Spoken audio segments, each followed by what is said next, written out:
जीवन हमें एक मौका देता है, इसलिए जब भी सही कॉलेज चुनने का समय आए तो सिर्फ मंगलायतन यूनिवर्सिटी आपके बेहतरीन भविष्य और सर्वांगीण विकास के। ईरान इजराइल युद्ध के बीच बड़ी खबर आ रही है कि नेतन्याहू अब अमेरिका पहुंच गए हैं। लेकिन अब नेतन्याहू अमेरिका क्यों पहुंचे हैं, इस पर भी सवाल उठने लगे हैं।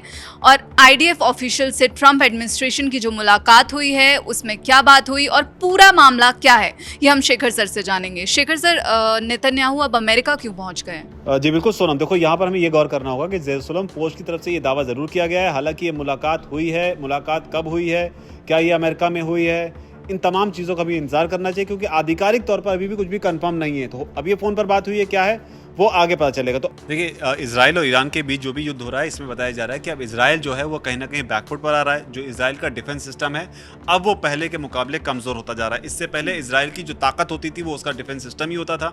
जो भी मिसाइल अटैक या ड्रोन अटैक किए जाते थे इजराइल के ऊपर, इजराइल उन्हें पूरी तरीके से नाकाम कर देता था। इसके वीडियो और हमने पास्ट में भी देखे हैं। लेकिन अब ये जिस तरीके से लड़ाई चल रही है, इसमें इजराइल जो है कहीं ना कहीं कमज़ोर पड़ता जा रहा है। हालांकि बड़ी बात यहाँ पर यह है कि अमेरिका इस युद्ध में शामिल होगा या नहीं होगा, ये एक ऐसा सवाल है जिस पर पूरी दुनिया की नजर है। ट्रंप ने हालांकि इसे लेकर 2 हफ्ते का वक्त दिया है। 2 हफ्ते के वक्त के लेकर भी 2 थ्योरी सामने आ रही है। पहली थ्योरी ये आ रही है कि हो सकता है ट्रंप ईरान के साथ अभी भी डील होने के की एक्सपेक्टेशन में है। उनको होप है कि शायद अभी भी ईरान जो है वो मान जाए उनकी बात, और कुछ हो सकता है, ये उनकी सोच है।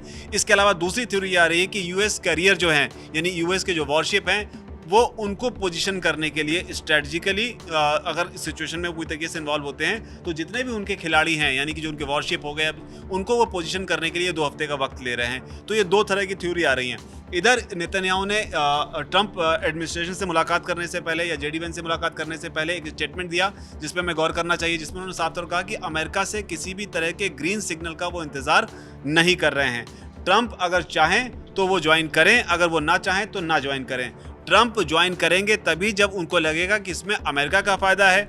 मैं इस लड़ाई में तभी आगे बढ़ रहा हूं जब मुझे लग रहा है कि मेरा मतलब कि स्टेट ऑफ इजराइल का क्या फायदा है, यानी कि मैं अपने देश के बारे में सोच रहा हूं, ट्रंप अपने देश के बारे में सोच रहे हैं। लेकिन ऐसा नहीं कि ट्रंप मुझे हरी झंडी दिखाएंगे या ग्रीन सिग्नल देंगे, ग्रीन लाइट देंगे तभी मैं आगे प्रोसीड करूंगा।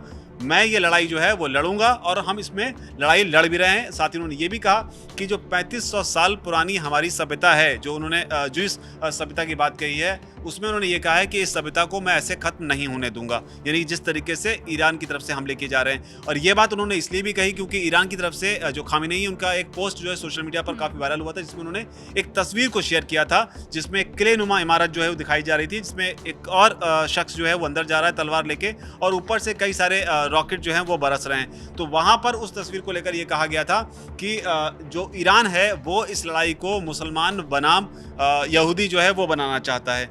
तो इस तरीके की सिचुएशन यहाँ पर बन रही है। लेकिन अब नेतन्याहू की सारी नज़र जो है, भले ही वो ये कहें कि हम अमेरिका के ग्रीन सिग्नल का इंतजार नहीं कर रहे हैं, लेकिन जो सच्चाई है वो ये है कि बैकहैंड से इजराइल को सारा सपोर्ट जो है वो अमेरिका की तरफ से मिल रहा है। ट्रंप इसे लेकर ओपनली बोलते भी रहे हैं। ट्रंप ये भी कहते रहे कि इस तरीके से जो भी मिलिट्री सपोर्ट इजराइल को चाहिए इस लड़ाई में, उसमें अमेरिका पूरी तरीके से मदद करेगा। हालांकि इस बीच इक्वेशन थोड़ी सी चेंज हुई है रशिया और चाइना को लेकर, जो कि लगातार इस मामले पर चुप थे। लेकिन अभी आप देखेंगे पिछले 24 घंटे में रूस की तरफ से भी कई सारे बयान आए हैं, चीन की तरफ से बयान आए हैं, और चीन की तरफ से तो बयान ही नहीं बल्कि ऐसी रिपोर्ट भी सामने आई है जिसमें उनके कई सारे जो कैरियर हैं, जैसे कि ग्लोब मास्टर हमारा हो गया, इस तरह के जो उनके विमान हैं, करीब 3 विमान जो है बताया जा रहा है कि उस रूट पर जाते हैं और अचानक से उनकी लोकेशन जो है वो स्विच ऑफ कर दी जाती है, यानी कि उस रीजन में जाने के बाद में वो अचानक से गायब हो जाते हैं। उनको ट्रैवल करके आगे जाना था, लेकिन वो ईरान के एरिया में जाकर वो गायब हो जाता है। इसके बाद ये माना जा रहा है कि हो सकता है चीन जो है वो कहीं ना कहीं इसमें अब मिलिट्री सपोर्ट दे रहा है। इसकी पीछे की वजह यह है कि चीन और अमेरिका की जो आपस में जो एक तरीके से कहें कोल्ड वॉर है, वो उसको पूरी दुनिया जानती है। लेकिन ईरान के साथ जो उसका रिलेशन है चाइना का, वो डिप्लोमेटिक होने के साथ साथ उसका जो है बिजनेस रिलेशन भी है। इसके अलावा जो है BRI जो प्रोजेक्ट है उसमें भी ईरान की अहम भूमिका है। और तेल के बारे में कहा जाता है करीब 80% जो ऑयल है वो इम्पोर्ट करता है चाइना। तो चाइना और ईरान के जो रिलेशन है उसको देखते हुए माना जा रहा है कि चाइना भी अब इस युद्ध में कहीं ना कहीं धीरे धीरे आगे बढ़ रहा है। उधर अमेरिका ने ऐलान तो किया था डोनाल्ड ट्रंप ने कि वो, आपको याद होगा कि एक पोस्ट उनका काफ़ी वायरल हुआ जिसमें उन्होंने आधी रात को अचानक से इंडिया के टाइम के हिसाब से अचानक से ट्रुथ सोशल, उनका जो सोशल मीडिया प्लेटफॉर्म है, वहाँ जाकर उन्होंने पोस्ट कर दिया था कि ईरान के आसमान पर अमेरिका का कब्जा हो गया है। तो वो इस तरह का जो पैनिक है वो क्रिएट करते रहते हैं। अब इसमें और रशिया की तरफ से भी इसमें कहा गया है कि जो कुछ भी सिचुएशन है उसे जो है बातचीत से हल किया जाए, और ये अगर बात आगे बढ़ती है तो इससे सिचुएशन और ज़्यादा वर्स हो जाएगी। और उन्होंने जो है कहीं ना कहीं अमेरिका पे भी हमला करते हुए निशाना साधा बिना नाम लिए कि इसका फ़ायदा उठाना चाहते हैं इस कन्फ्लिक्ट का। तो इस तरीके से अगर देखें तो नेतन्याहू को उम्मीद जो है वो अमेरिका से ही है।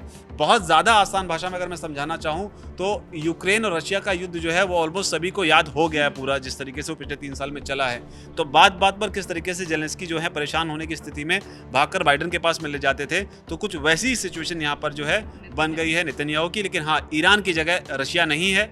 ईरान को हालांकि सपोर्ट जरूर रशिया और चाइना का है, लेकिन ईरान उतना मजबूत नहीं जितना रूस मजबूत था। लेकिन इसराइल को समर्थन अमेरिका कर ही रहा है।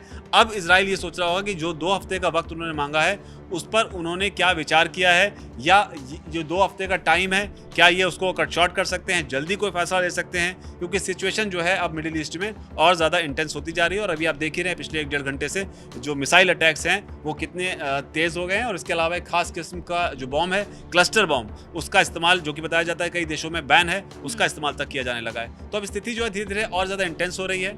अब देखना होगा कि अब यहाँ से क्या कुछ, क्योंकि बैठक की बात तो सामने आई है, अब बैठक में क्या डिस्कस हुआ है, क्या व्हाइट हाउस की तरफ से जब प्रेस कॉन्फ्रेंस की जाएगी लीड की ओर से, जो उनकी स्पोक्स पर्सन है, लेडी स्पोक्स पर्सन, तब वो क्या डिटेल बताती हैं, इसका हमें अभी इंतजार करना होगा। सुनो, बहुत बहुत शुक्रिया शेखर सर आपका ये जानकारी देने के लिए। तो आपको बता दें कि ईरान इजराइल युद्ध में अब कई देश खुलकर सामने आ गए हैं। चीन जो पर्दे के पीछे से ईरान का समर्थन करते हुए दिख रहा है, तो वहीं अब अमेरिका इजराइल के साथ डटकर खड़ा है। और अब देखते हैं कि नेतन्याहू और ट्रंप के बीच क्या बातचीत होती है और इस पर क्या खबरें सामने आती हैं। तो पूरे युद्ध के अपडेट्स के लिए जुड़े रहिए दैनिक जागरण के साथ।